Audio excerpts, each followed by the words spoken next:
તો આજે પોષ સુદ પૂર્ણિમાના દિવસે અમદાવાદના મેમનગરમાં સ્વામિનારાયણ ગુરુકુલમાં ઋષિકુમારોએ માઘ સ્નાન કર્યું છે। શિયાળાની કડકડતી ઠંડીમાં માટલાના પાણીથી સ્નાન કરવાથી 12 મહિના સ્વસ્થ અને સારું રહે તેવી એક માન્યતા પ્રવર્તે છે।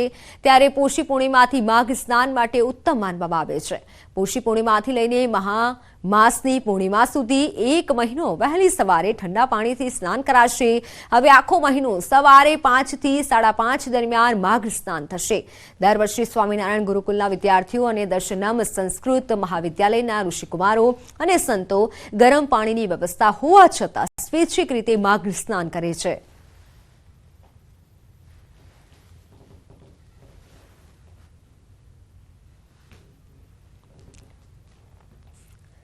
તો એક મહત્વના સમાચાર સામે આવી રહ્યા છે। રાજ્યમાં હાર્ટ એટેકથી મોતના બનાવોમાં વધારો થયો છે। રાજકોટમાં 24 કલાકમાં હાર્ટ એટેકથી 5 લોકોના મોત નીપજ્યા છે। 22 થી 51 વર્ષ સુધીના વ્યક્તિના હાર્ટ એટેકથી મોત નીપજ્યા છે, જેમાં 22 વર્ષીય અજય સોલંકીના શનિવારના રોજ લગ્ન હતા અને તે પહેલા એટેકથી મોત નીપજ્યું છે। તો આસ્થા સોસાયટીમાં રહેતા 35 વર્ષીય સૂર્યદીપસિંહ જાડેજા, મણિનગરમાં રહેતા 46 વર્ષીય મહેન્દ્ર ચૌહાણ, બાબરિયા કોલોનીમાં રહેતા 51 વર્ષીય હંસાબા જાડેજા અને રાજકોટ જેલમાં બંધ અંજારના કેદી 55 વર્ષીય હરી લોચાણીનું મોત નીપજ્યું છે। રાજ્યમાં હાર્ટ એટેકથી મોતના બનાવોમાં સતત વધારો થઈ રહ્યો છે। રાજકોટમાં 24 કલાકમાં 5 લોકોના મોત નીપજ્યા છે।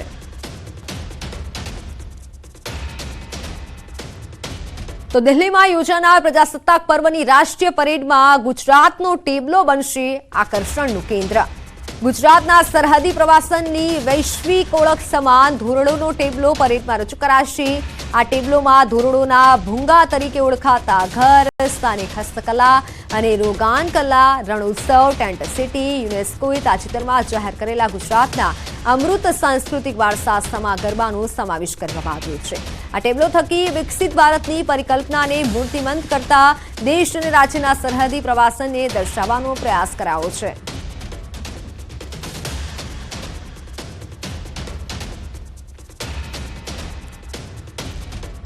તો જૂનાગઢમાં 26મી જાન્યુઆરીની રાજ્યકક્ષાની ઉજવણી થવાની છે, ત્યારે વહીવટીતંત્ર તેમજ પોલીસ વિભાગ દ્વારા ખાસ કાર્યક્રમનું આયોજન કરાયું છે, જેમાં જૂનાગઢ પોલીસ દ્વારા મશાલ પેટીનું આયોજન કરવામાં આવ્યું હતું, જેમાં 300થી વધુ પોલીસ કર્મચારીઓએ મશાલ દ્વારા અનેક કૃતિઓ રજૂ કરી હતી।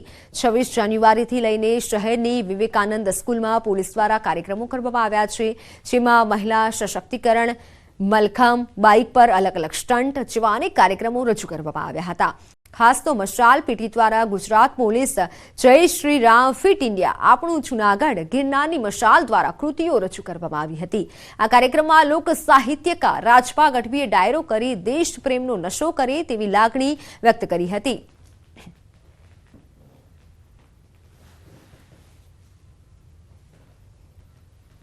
આવા નશા લાગી જાય કંઈક કરી બતાવવાના તો અદ્ભુત ભારત વર્ષમાં આપણે જોઈ શકીએ।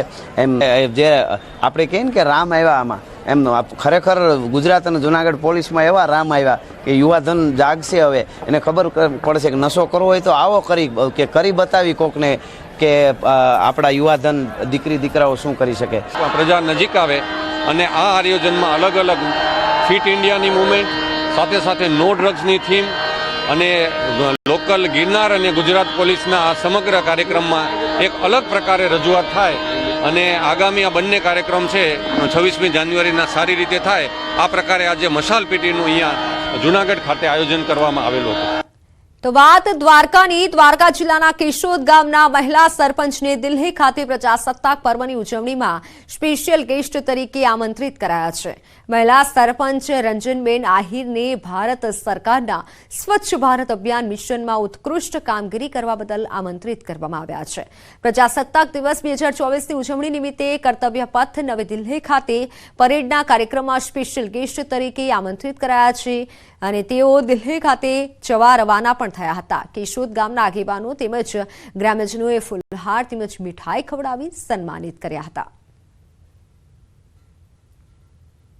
ખંભાળિયા તાલુકાના નાનકડું એવું ગામ કેશોદ ગામ, જેના પ્રજાસત્તાક પર્વ દિલ્હી મુકામે લાલ કિલ્લા ઉપર એક નાનકડા ગામના સરપંચને સ્પેશિયલ ગેસ્ટ તરીકે જે નિમંત્રણ કરવામાં આવ્યું છે તે આપણા જિલ્લા માટે, આપણા તાલુકા માટે તેમજ આપણા ગામ માટે ખૂબ જ ગૌરવપૂર્ણ બાબત કહેવાય.